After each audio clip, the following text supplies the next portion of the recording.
টাকাওয়ালা টাকার বাহাদুরির কারণে করে না, পদালা পদের বাহাদুরির কারণে করে না, আধিপত্যওয়ালা আধিপত্যের বাহাদুরির কারণে করে না। কসম খোদার, যতটুক করা দরকার অতটুক করে না। যদি করত তাহলে ওই আল্লাহ ডাকে 5 বার, মসজিদ ভরা না খালি, বাহিরে বেশি না ভিতরে বেশি?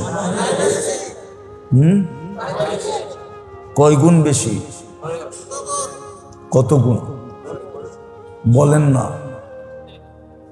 90 গুণ বাহিরে বেশি, মাত্র 10% ভিতরে।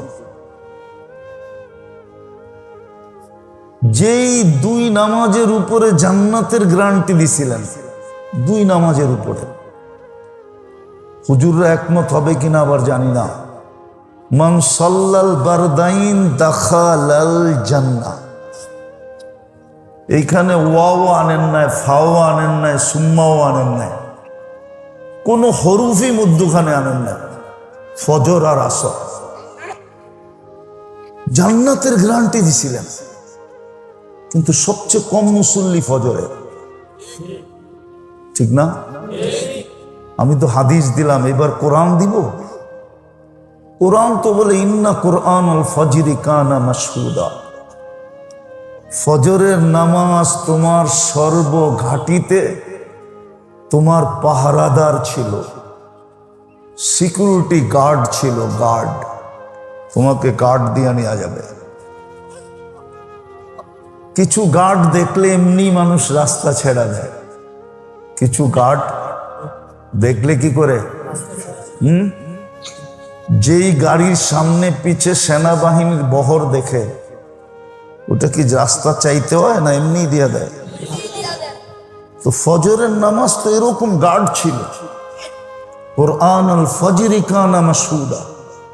কিন্তু ফজরের সবচেয়ে কম মুসল্লি। ডাকে কে? কে ডাকে? হায় হায়, শুধু আল্লাহ তো ডাকে না, ঠিক না? তাহলে বোঝা গেল প্রত্যেক ঘরে ঘরে এই মতবাদের মানুষ আছে যে আমলের কোনো দরকার নাই, ইমান তো আছেই। আমি তো আল্লাহকে বিশ্বাস করি, আমলের দরকার নাই, আমলের দরকার নাই। এটাই তো মার্জিয়ারা বলে। মার্জিয়াদের এক দলই তো জাহামিয়া, ওইখান থেকে বাগ হয়ে পরে জাহামিয়া হচ্ছে। ওরাও তো এটা বলে আমলের দরকার নাই। আমার সমাজে যেরকম বলে আমলের দরকার কি, ইমান তো আসি, আল্লাহকে তো আল্লাহ বলে মানি,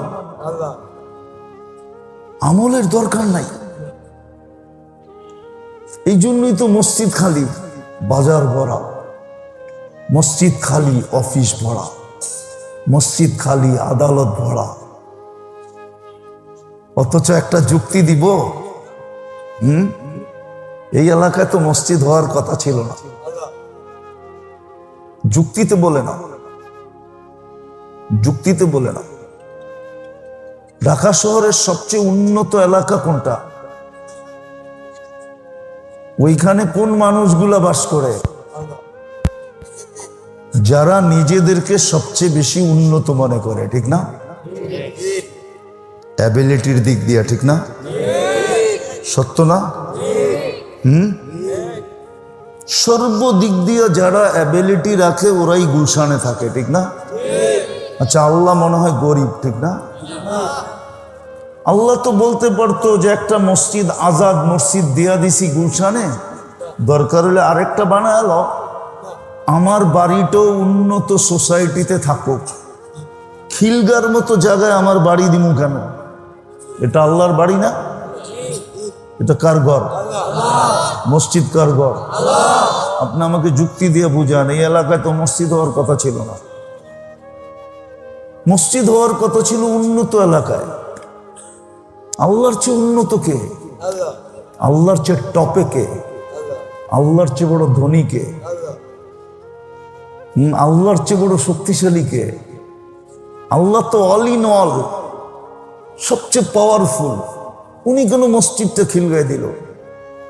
উনি কেন মসজিদটা প্রত্যেক মহল্লায় মহল্লায় দিল?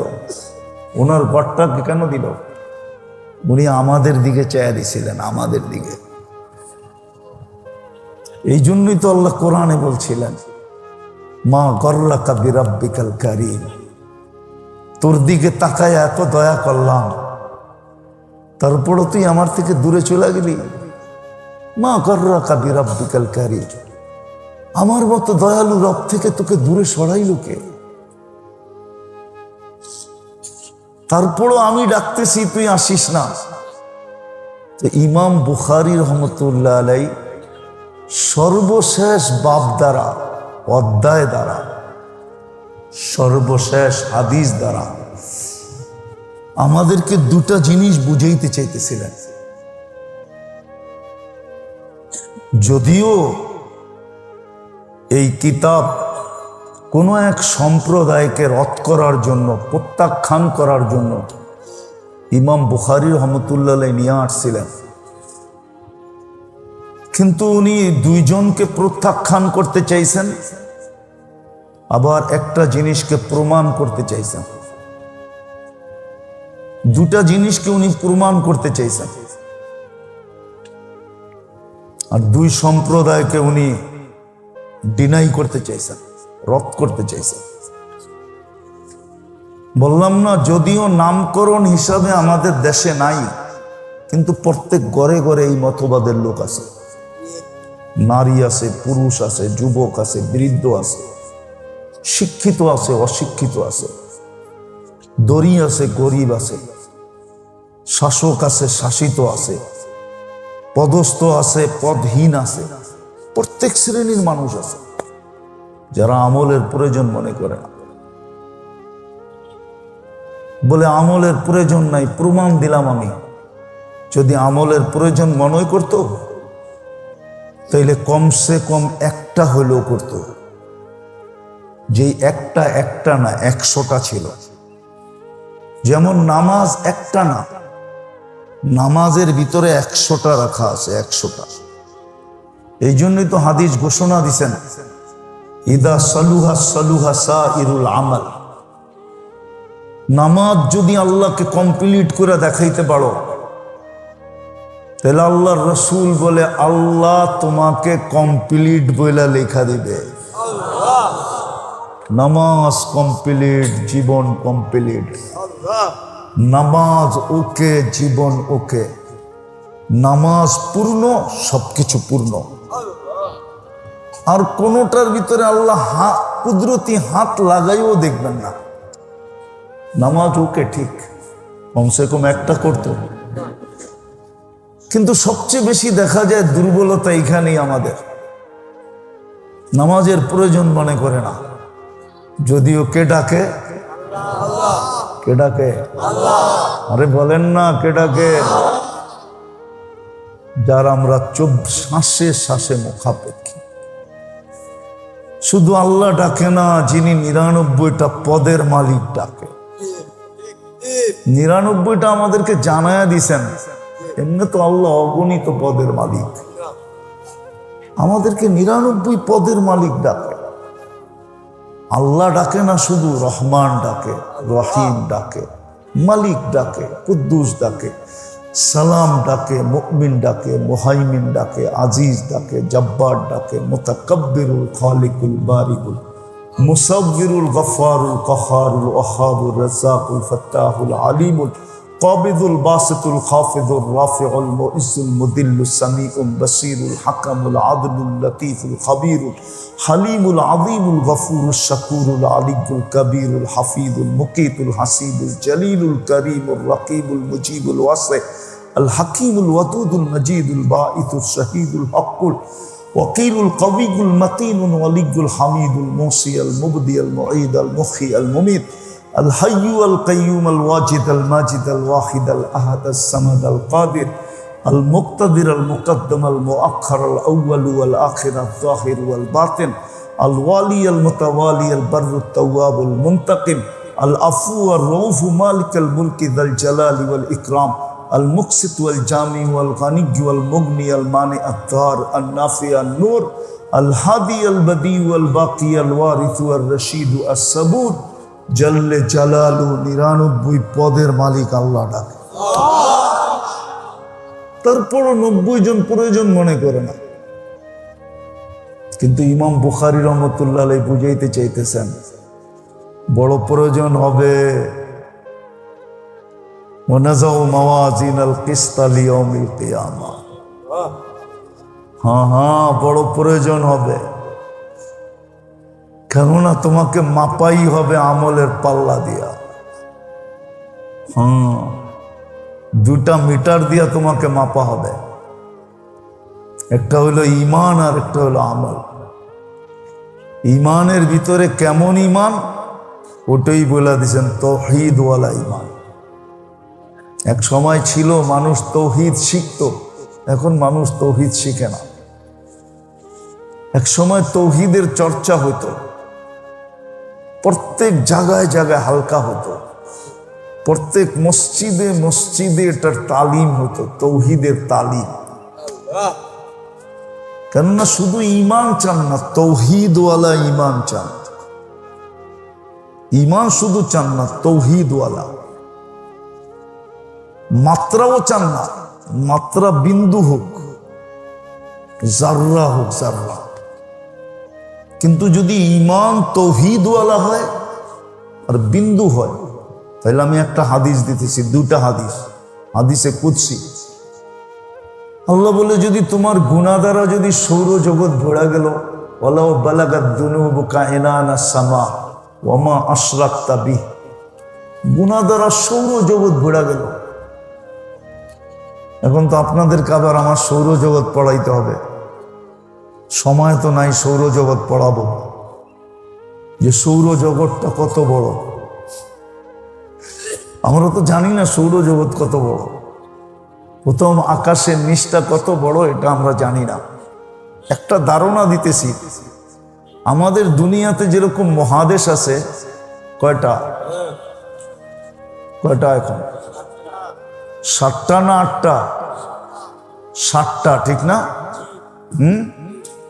প্রথম আকাশের নিচে মহাদেশ আছে 100 কোটি। এটাকে বিজ্ঞানের ভাষায় সুপার ক্লাস্টার বলে। এই 100 কোটি মহাদেশ মিলা প্রথম আকাশের সামনে একটা বিন্দুর মতো ছোট। আল্লাহ বলে, তোর গুনাহ দিয়া যদি এই সৌরজগৎ ভরা যায়, আর যদি তোর তাওহীদ তোর কাছে হইল জাররা বরাবর,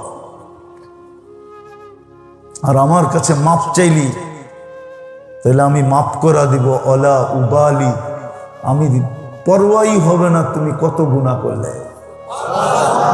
ফাস্তাগফারতানি ফাগফারতু লাকা ওয়ালা উবালি। আফসোস তো এটাই আমার, যে এই উম্মত আল্লাহ চিনল না,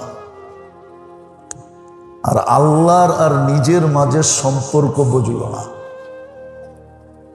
এই উম্মত যদি আল্লাহ চিনত, আর আল্লাহর সাথে আমাদের কত ঘনিষ্ঠ সম্পর্ক এটা যদি জানতো, তাহলে এক হাদিসে আছে, আল্লাহ বলেন যে প্রত্যেকে চিৎকার দিয়া চান দিয়া দিত। অনেক এক সময় কিন্তু খুশিতে মানুষ মারা যায়, খুশিতে, ঠিক না? হার্ট ফেল করে কি খুশিতে, ঠিক না? আল্লাহ বলে খুশিতে মরে যেত, আমরা জানি না। দ্বিতীয় আল্লাহ বলে, তোর যদি মাপ চাওয়ার সুযোগ না হয়, মাপ চাওয়ার সুযোগ হলো না, লাউ আতাইতানি বিকুরাবিল আরদি খাতায়া, পুরো জমিনের পরিধি তুমি গুনাহ দিয়া ভরা দিলা, কিন্তু মাপ চাওয়ার সুযোগ হলো না। কিন্তু তাওহীদ আছে তোমার কাছে, অল্প হোক, লাউ আতাইতানি বিকুরাবিহা মাগফিরা, আমি দ্বিগুণ মাগফিরাত নিয়ে তোমার সাথে সাক্ষাৎ করব। তো যেটা ইমাম বুখারী রহমতুল্লাহ আলাইহি বুঝাইতে চাইছিলেন, যে উম্মতের একটা সময় আসবে আমলের কোনো প্রয়োজন মনে করবে না। যেমন আমি একটা প্রমাণ দিলাম, 90% মানুষ নামাজ পড়ার প্রয়োজন মনে করে না, 90% মানুষ রোজা থাকার প্রয়োজন মনে করে না, মুসলমানের বেশিরভাগ সংখ্যার মানুষ জাকাত দেওয়া প্রয়োজন মনে করে না, হজ করার প্রয়োজন মনে করে না। সারাদিন বক্ষণ করে আল্লাহটা।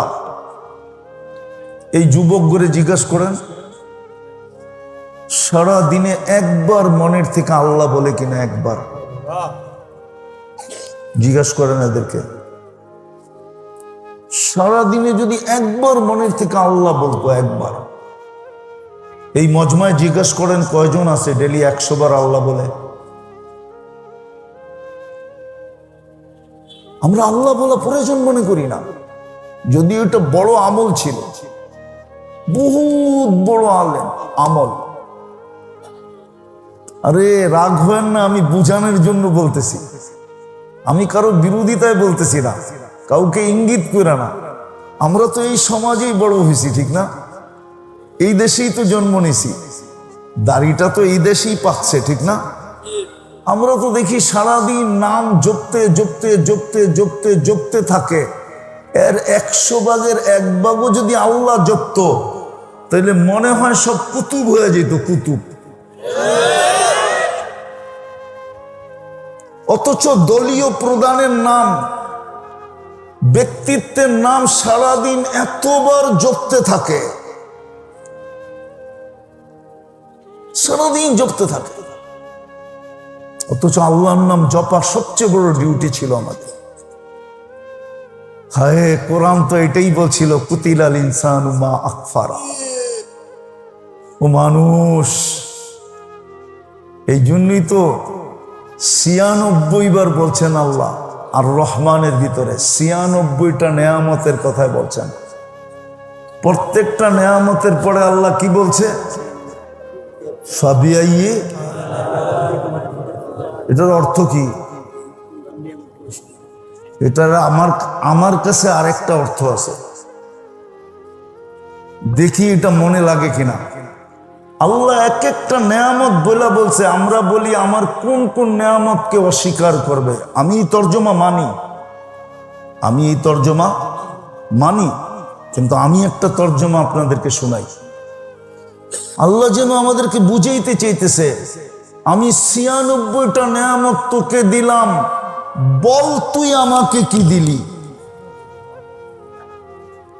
বল তুই আমাকে কি দিলি? बता तूने मेरे लिए क्या क्या।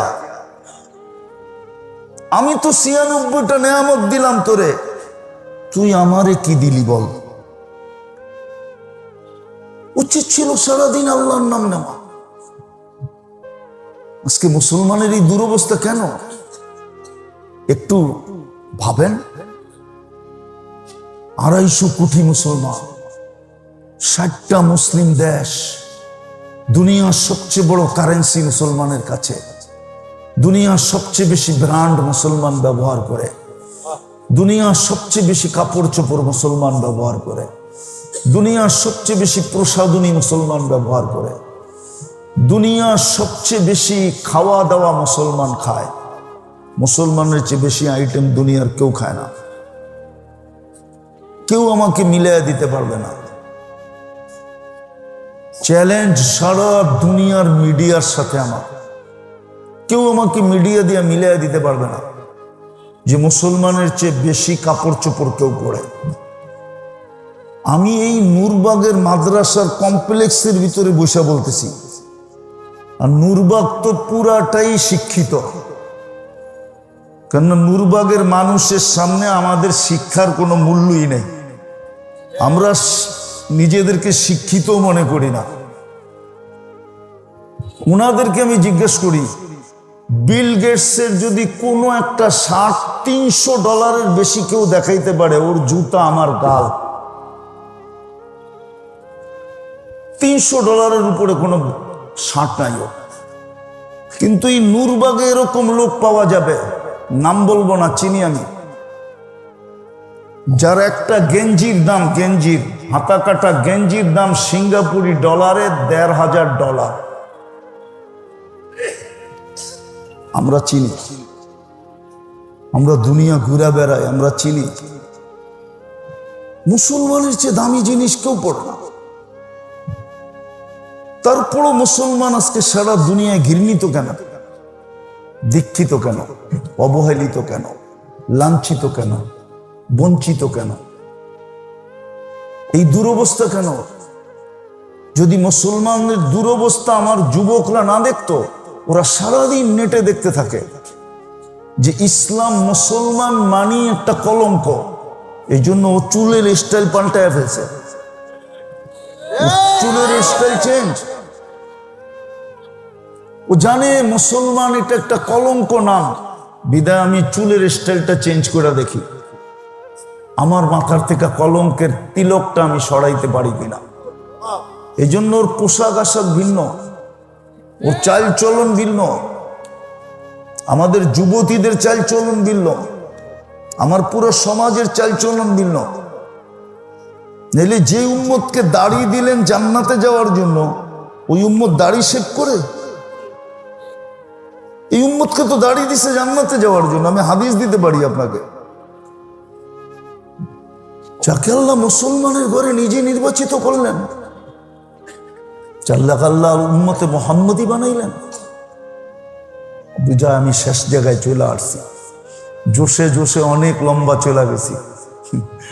যদিও ডাক্তার এখানে বসে বড় বড় চোখ করে আমার দিকে দেখতেছে। আসে আপনাদের মসজিদে ডাক্তার আছে, ও বড় বড় চোখ করে দেখতেছে যে হুজুর তো লম্বা চলতেছে, অথচ একটু আগেই ও আমার রিপোর্ট চেক করে আসছে। তো সারা দুনিয়া এত ছড়াই গেছিল, মরেই গেছিলাম।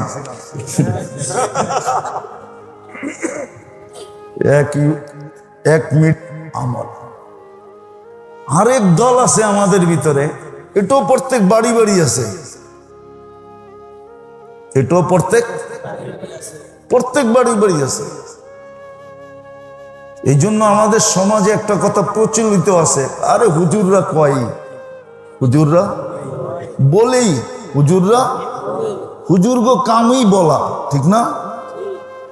ওরা এটা মানতে চায় না যে আমল মাপবে। ওরা বলবে এটা আবার মাপবে কি করে? ইমাম বুখারী রহমতুল্লাহ আলাইহি দ্বিতীয় দলকে বুঝাইতে চাইতেছেন, ওয়ানাজাউ মাওয়াদিন আল কিসত।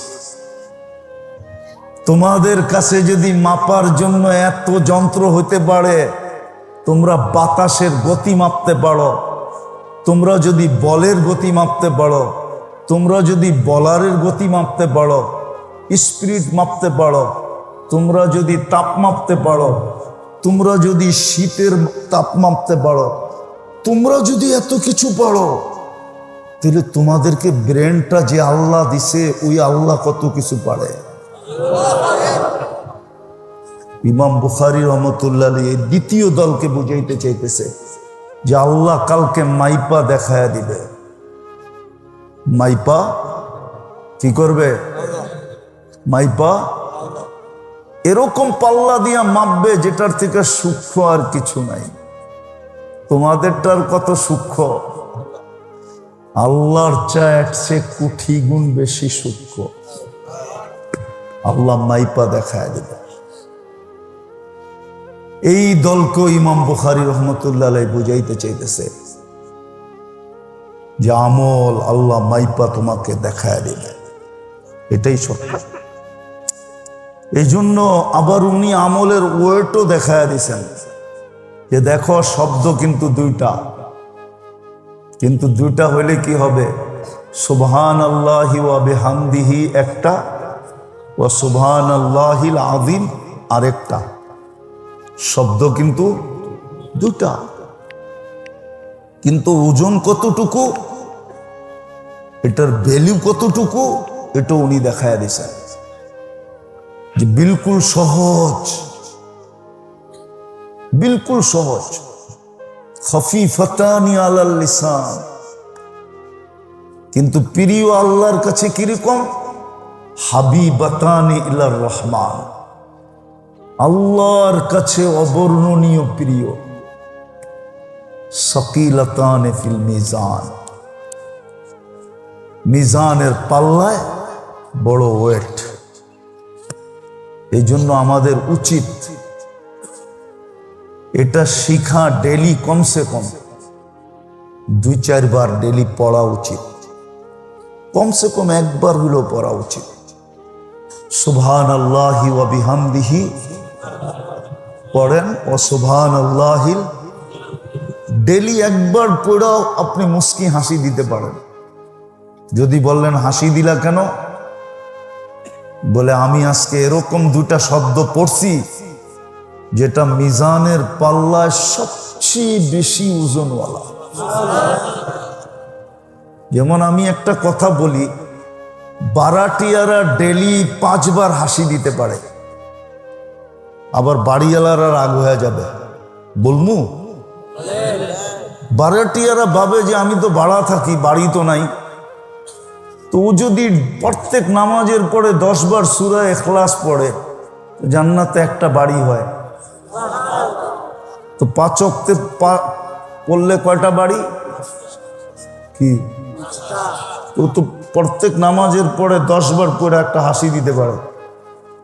যদি বাড়িওয়ালা জিজ্ঞাসা করে আমারে দেখে হাসি দিলেন কেন, তো বলতে পারে আপনি তো এখানে একটা বাড়ি বানাইলেন, আমি এখন জান্নাতে একটা বাড়ি বানাইলাম। তো এরকম এটাও আমরা ডেলি একবার পড়ে হাসি দিতে পারি। কি পড়বেন তো? আর আমার ছেলেদেরকে আমি বলবো একটা কথাই বলবো, যদিও কথা বলার দরকার ছিল বেশি, কিন্তু শরীর অনুমতি দিতেছে না, এই জন্য বলতেছি না। একটা কথাই বলবো ছেলেদেরকে, যে জান যাইতে পারে কিন্তু আহলে সুন্নাত ওয়াল জামাতের বাহিরে কখনো যাব না। জান চলে যেতে পারে, জান তো যাবি, জান তো আজ যাক আর কাল যাক, ঠিক না? যদিও আমার মৌতের কথা খুব প্রচার হয়েছে, কিন্তু মিথ্যা, ঠিক না? কিন্তু একদিন তো সত্য হবে না, হবে না? জান তো একদিন যাবি, কিন্তু জান চলে যেতে পারে, কিন্তু কোনোদিন আমরা আহলুস সুন্নাত ওয়াল জামাতের বাহিরে যাব না। যদি এটার ভিতরে থাকো তাহলে তুমি দেওবন্দিয়াতের ভিতরেও থাকবে।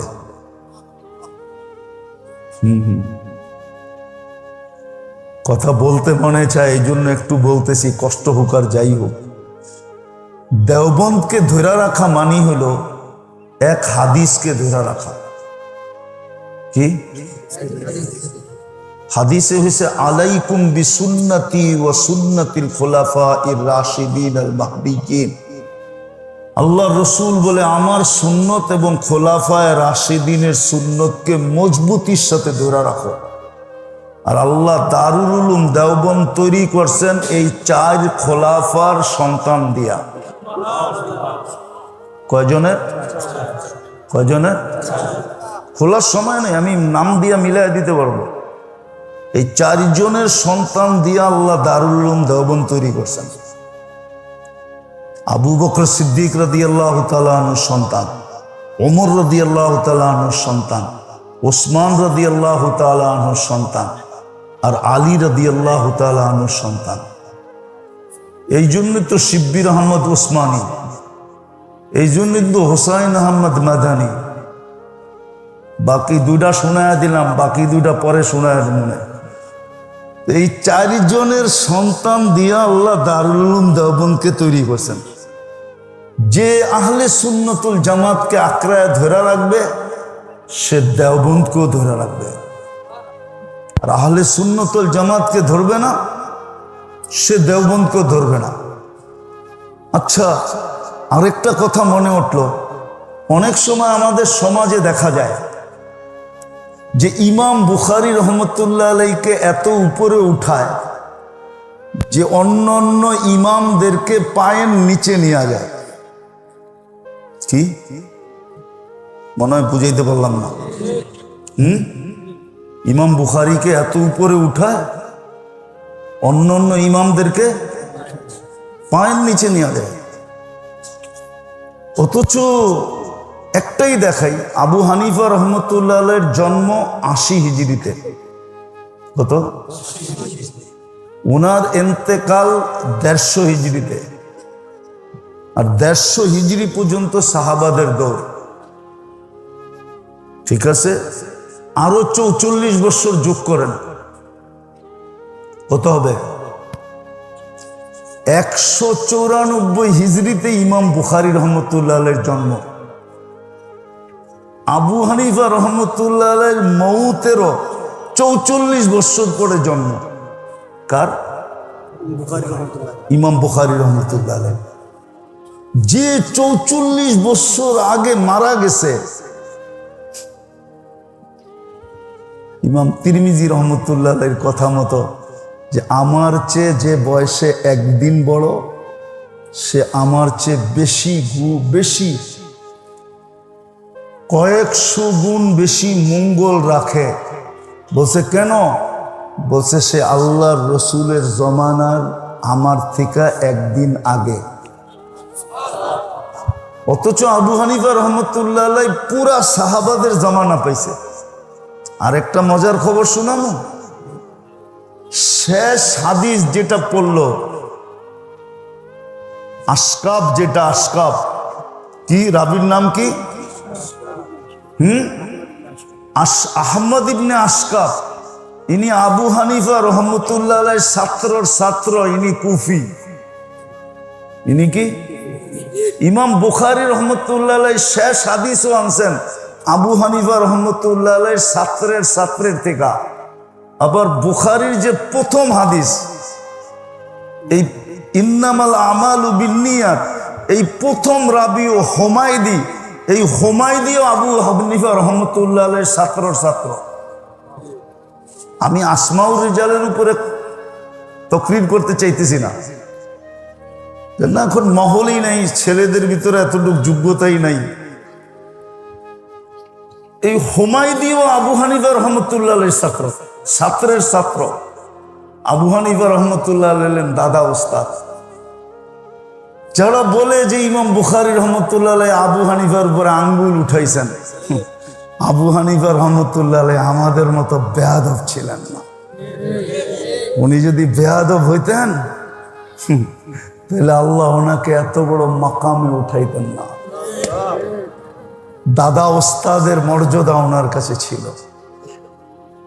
বিদায় যতটুকু বললাম, চলেন তৌহিদ আর আমল এটাকে আঁকড়ায় ধরি। যত বেশি এটাকে আলিঙ্গন করব, যত বেশি আঁকড়াবো, দুনিয়ার জীবন কয়দিন নাই, মিলল কিছু। ক্ষুদাই জীবন শেষ হয়ে গেল।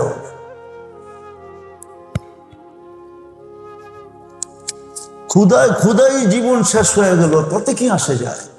কয়দিন দুনিয়া চলে যাবে। কিন্তু তৌহিদ আর আমলের সাথে যদি দুনিয়ার থেকে বিদায় নিতে পারলাম, তাহলে কালকে আল্লাহর কাছে বড় মর্যাদা পাবো। আল্লাহ আমাদেরকে বুঝার তৌফিক দান করেন। ওমা আলাইনা ইল্লাল বালাগ। আল্লাহুম্মা সাল্লি ওয়া সাল্লিম ওয়া বারিক আলা হাবিবিকা মুহাম্মদ কামা আনতা তুহিব্বু ওয়া তারদা। লাকাল হামদ কামা ইয়ানবাগি লিজালালি ওয়াজহিকা ওয়া আযীমি সুলতানিক। আল্লাহ বলার পর্ব ছিল শেষ, শোনার পর্ব ছিল শেষ, ভিক্ষার পর্ব চলতেছে। দুনিয়ার কারো কাছে না মালিক। কোন আঙ্গিনায় বসে হাত উঠাইলাম এটাও জানেন, কোন আয়োজনের পরে হাত উঠাইলাম এটাও জানেন, কাদের মাথায় পাগড়ি পরানোর পরে। বেশি কিছু চাবো না মালিক। চাওয়া ছাড়াই তো সৃষ্টি সেরা মানুষ বানাইলেন, চাওয়া ছাড়াই তো মুসলমানের ঘরে অস্তিত্ব দিলেন, চাওয়া ছাড়াই তো সর্বশ্রেষ্ঠ নবীর উম্মত বানাইলেন, চাওয়া ছাড়াই তো 24 ঘন্টা লালন পালন করেন, চাওয়া ছাড়াই তো 24 ঘন্টা সুরক্ষা করেন। বিরোধিতা করা সত্ত্বেও তো আপনি আমাদেরকে 24 ঘন্টা কুদরতের চোখে রাখেন। আর কি চাবো আপনার কাছে? এতটুকু অবশ্যই চাবো মালিক।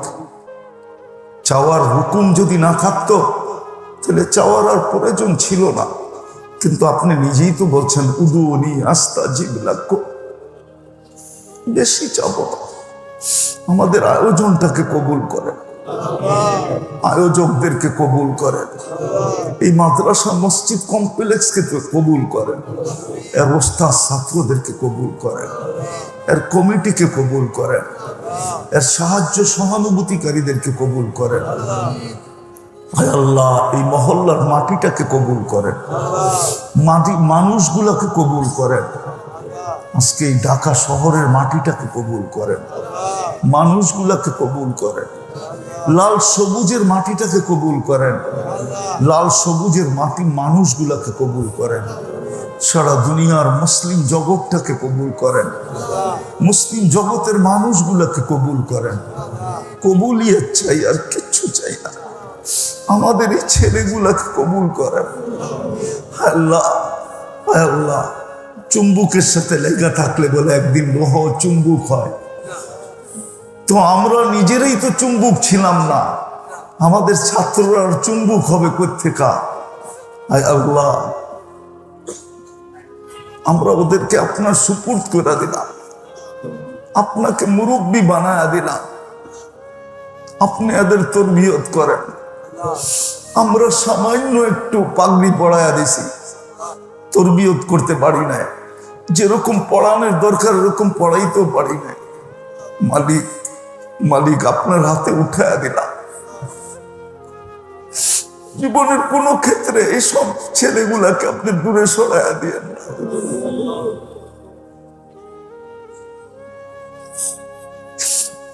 কোনদিন ওদের মনে যেন না আসে আমরা এই শিক্ষায় শিক্ষিত হয়ে ঠকে গেছি। ওদেরকে আপনার কাছে কাছে রাখেন, আপনি যাওয়ার রহমতের ভিতরে রাখেন, আপনার রহমতের চাদরে ডাইকা রাখেন। ওদের জন্য আপনি যথেষ্ট হয়ে যান, আপনি যথেষ্ট হয়ে যান। এই হাফেজ ছেলেগুলার জন্য, এই আলেম ছেলেগুলার জন্য আমরা কিছু দিতে পারি না, আমরা নিজেরই তো ভিক্ষুক, কোত্থেকে দিব? মালিক, আপনি তো জ্ঞানী, আপনি তো দেওয়ার অধিকার রাখেন, আপনি ওদেরকে সাজায় দিয়েন, আমরা সাজাইতে পারি না। বিশেষ করে আমি পারি না, যতটুকু পড়াইছি হক আদায় করতে পারি না।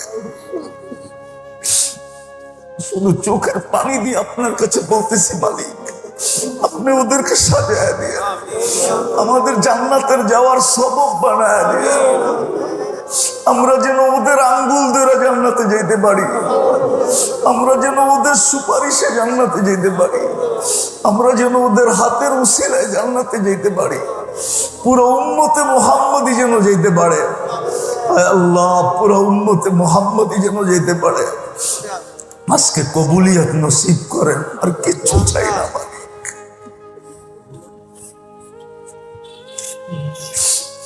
এই মাদ্রাসার কবুলিয়ত নসিব করেন।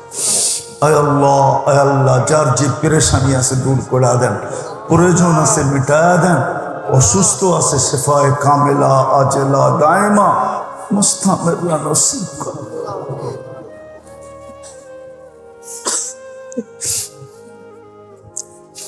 আল্লাহ আল্লাহ, শেফায়ে কামেলা আজলা দায়মা মুস্তামিরা নসিব। জটিল রোগ থেকে আমাদেরকে হেফাজত করেন আল্লাহ। যাদের হয়ে গেছে তাদেরকে আপনি কুদরত দিয়ে শেফা দিয়া দেন আল্লাহ। আপনার কুদরতের সামনে কিছুই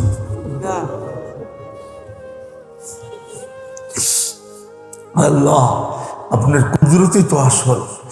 শুধু ওষুধ তো পান করি লিয়াতমা ইন্না কলবি, দিনের সান্ত্বনার জন্য। ইব্রাহিম আলাইহিস সালাম বলছিলেন লিয়াতমা ইন্না কলবি।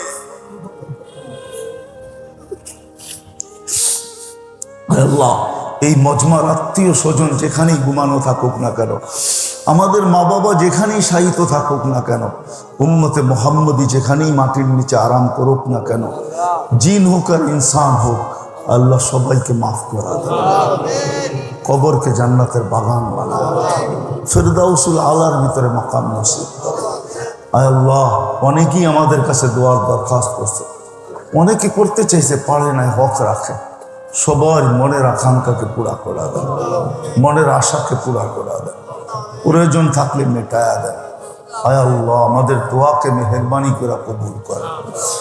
আল্লাহ মাদ্রাসার সমস্ত প্রয়োজন আপনি কুদরত দ্বারা পুরা করে যা চাইলাম তাও দেন, যা চাইতে পারলাম না তাও দেন।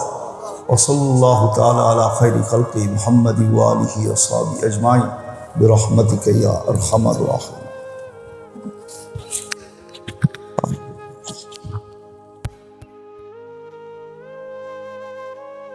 বেশিক্ষণ চলবে না,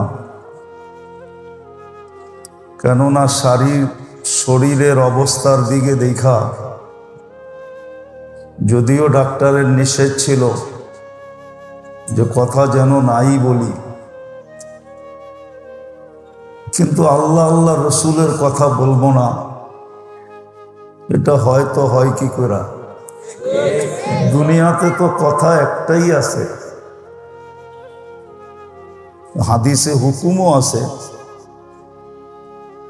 ফালিয়াকুল খায়রান মান কানা ইউমিনু বিল্লাহি ওয়াল ইয়াউমিল আখির ফালিয়াকুল খায়রান ইল্লা লিয়াসমুত। আল্লাহ আল্লাহ রসুলের কথার থেকে তো উত্তম কোনো কথা নাই। আর যদি এটাই না বলি তো আর বলমু কি? তাহলে বাচ্চা থাইকা লাভই কি? বাচ্চা থেকেও কোনো লাভ নাই, আর এর চেয়ে উত্তম কোনো কথাও নাই। বিদায় বলতে বলতে যদি জান দেওয়াও যায় তাহলে তো এটা ভাগ্যের ব্যাপার। এর চেয়ে বড় ভাগ্য কারো হবে না যে আল্লাহ রসুলের কথা বলতে বলতে যিনি জান দিলেন ওনাকে জানটা দিয়ে দিল। এই জন্য ডাক্তারদের যদিও অনুমতি ছিল না, কিন্তু তারপরও বললাম যে আল্লাহ আল্লাহ রসুলের কথা বলবো না তো কার কথা বলবো? তো যতক্ষণ কথা হবে পরিপূর্ণ মনোযোগ দিয়ে শুনবো। আর কোরআনের ভিতরে এটা উল্লেখ আছে, লাআল্লাকুম তুরহামুন, তোমাদেরকে আমি রহমতের ছোঁয়া দিব। মানুষ যদিও জীবনে কোনোদিন পরশ পাথরের কথা শুনছে কিন্তু দেখে নাই, দুনিয়ার কেউ আজ পর্যন্ত পরশ পাথর দেখে নাই। যেটা লাগাইলে লোহায় সোনা হয় এটা দুনিয়ার মানুষ দেখে নাই, কিন্তু বলে। কিন্তু বাস্তব পরশ পাথর হলো আল্লাহর রহমতের ছোঁয়া লাগা। আল্লাহর রহমতের ছোঁয়া যার উপরে লাগে সে শুধু মানুষ হয় না, সে শুধু মানুষ হয় না, শুধু মানুষ হয় না, বরং ফেরেশতাদের সেলুটের উপযোগী হয়। আর এটা কোরআনে আছে, কোরআনে বলে সালামুন তিবতুম, ফেরেশতা তাকে সালাম দিবে, সালামুন তিবতুম। কি গীতা পড়তেছি না তো? কি পড়তেছি? কোরআন। সালামুন তিবতুম ফাদখুলুহা খালিদিন, সে ফেরেশতার সালামের উপযোগী হবে। সালাম আলাইকুম ওটা বাদ দিয়া বললাম আর কি। বোঝা গেল সে শুধু মানুষ হয় না, ফেরেশতাদের সালামের উপযোগী হয়। আর একটু আগে নিয়ে যাবো, আর একটু আগে নিয়ে যাই। শুধু ফেরেশতাদের সালামের উপযোগী হয় না, রহমতের ছোঁয়া লাগলে সালাম কওলাম মির রব্বির রহিম, রব্বে রহিম পর্যন্ত তাকে সালামের মালা পরায়। কিন্তু শর্ত হইল রহমতের ছোঁয়া লাগতে হবে। আচ্ছা, রহমতের ছোঁয়া লাগবে যখন আমি খুব মনোযোগ দিয়ে শুনব, পরিবেশটাকে খুব নীরব রাখব। কোরআনী কথা শোনার নিয়মই এটা, নাইলে কিন্তু রহমতের ছোঁয়া লাগবে না।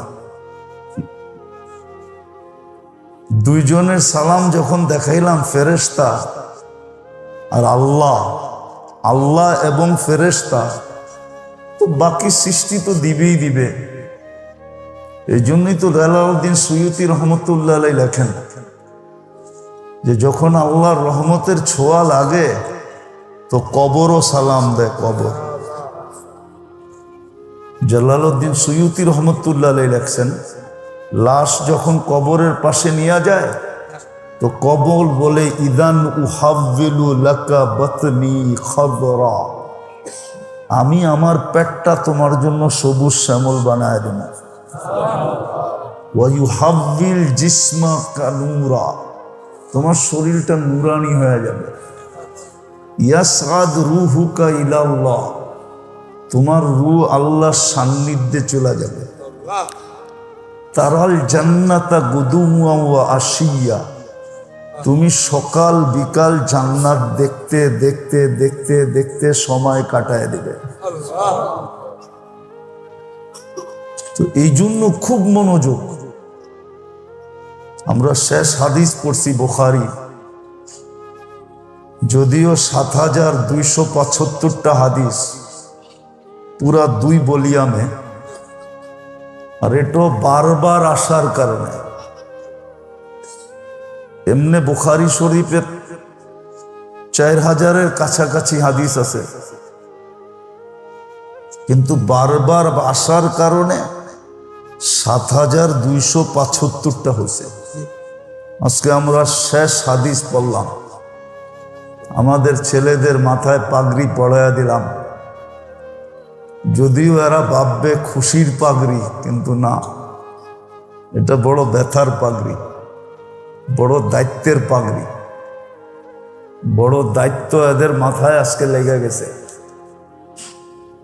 এত বড় দায়িত্ব যেটা বাসায় বইলা বোঝানো যাবে না। আমরা দায়িত্বের পাগড়ি এদের মাথায় পড়াইয়া দিছি, এমন হাফেজদের মাথায়ও পড়াইয়া দিছি। সৌভাগ্যবান তো ওই সমস্ত মা বাবা যাদের সন্তান আজকে পাগড়ি নিছে, কেননা দুনিয়ার বাজার এটা বহুরূপী বাজার। তো দুনিয়ার বাজারটা হলো বহুরূপী বাজার। বহুরূপী বুঝেন?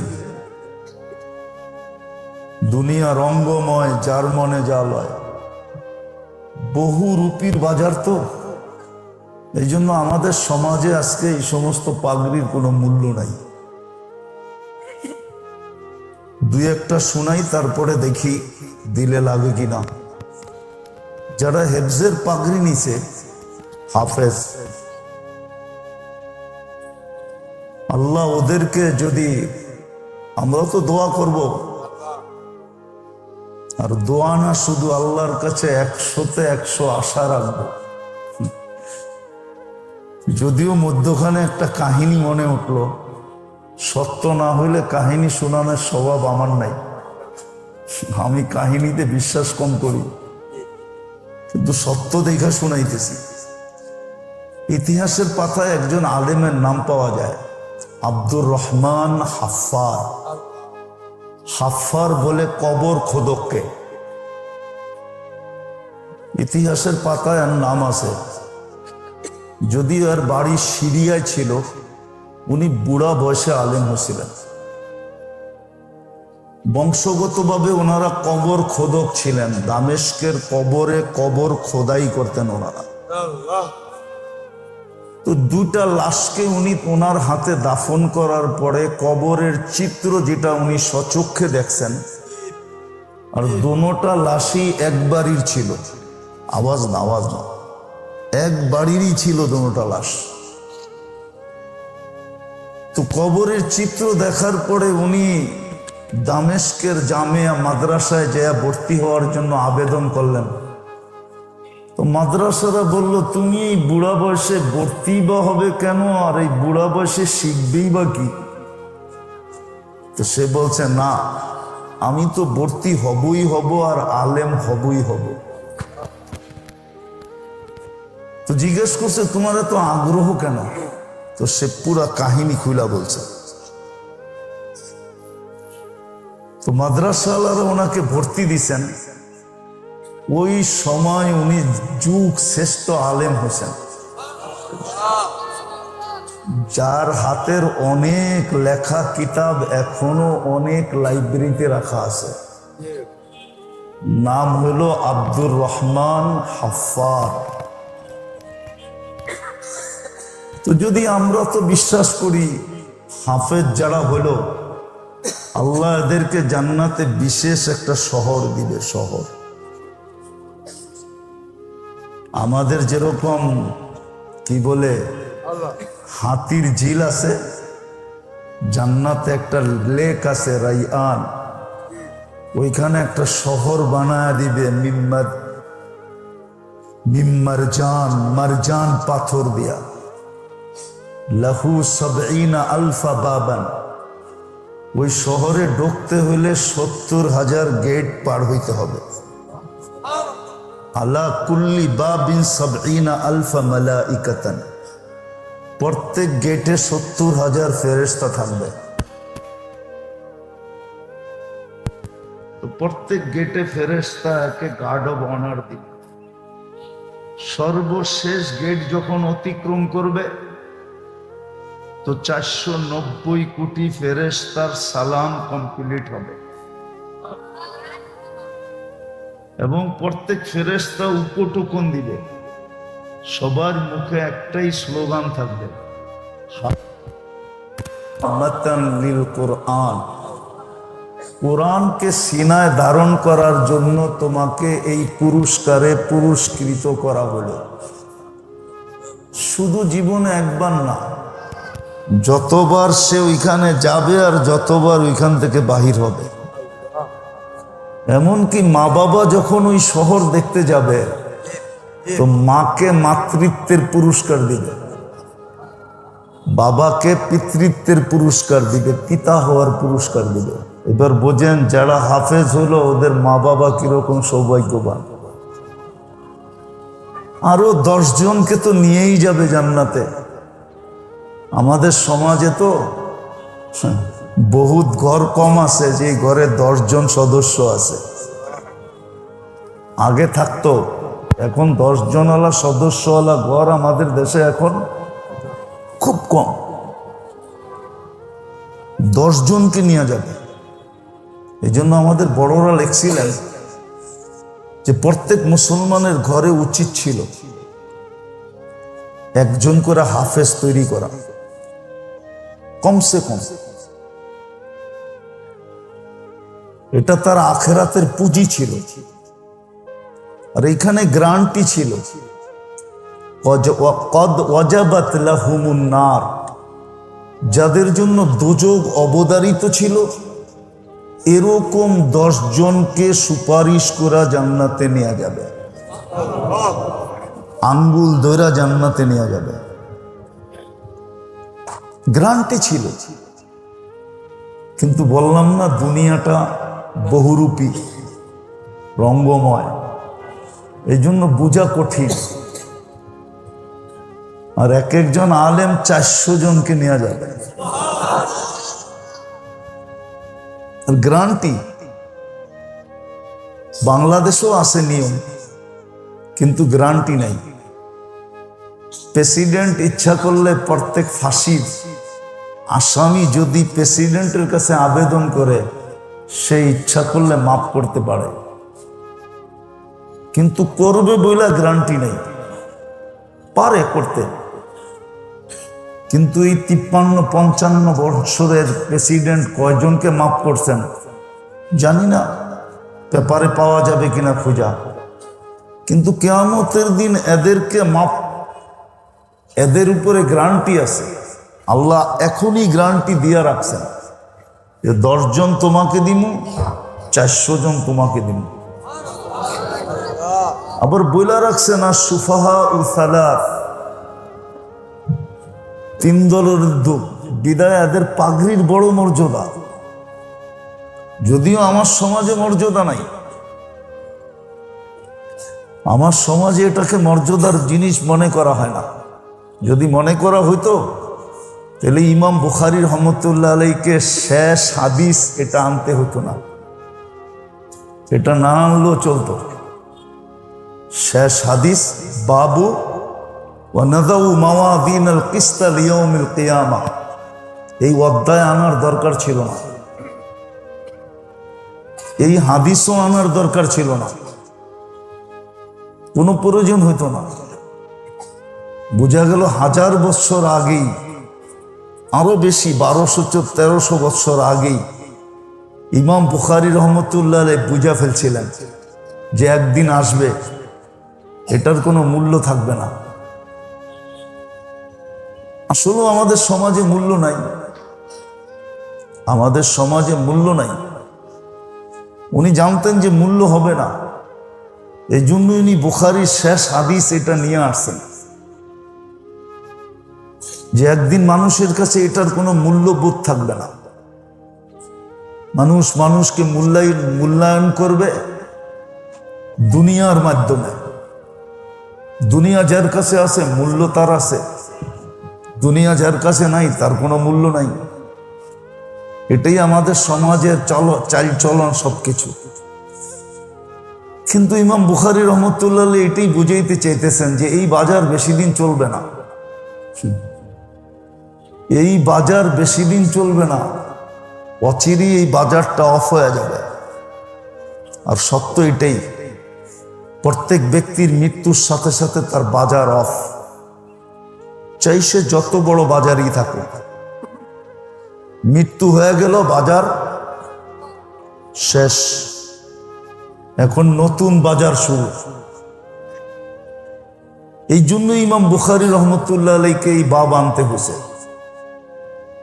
যদিও কিতাবও উনি আনছিলেন, রদ্দে জাহমিয়া, কিতাব আলা রদ্দিল জাহমিয়া, এটা একটা ফেরকা গোত্র, যদি এই নামে এখন দুনিয়াতে নাই, কিন্তু এই মতবাদের লোক আছে প্রত্যেক বাড়িতে। এই মতবাদের লোক প্রত্যেক বাড়িতে আছে, প্রত্যেক ঘরে আছে, কিন্তু এই নামে নামকরণ হিসাবে নাই। কিন্তু এরকম মত ধারণ করে, আর এটা দেখলে বোঝা যায়, দেখলে বোঝা যায়। একটা প্রমাণ দিই, বলেন ডেলি 5 বেলা কে ডাকে? কে? আরে জোরে বলেন। আল্লাহ বললে সমস্যা নাই, যতবার বলবেন 40 করে নেকি পাবেন।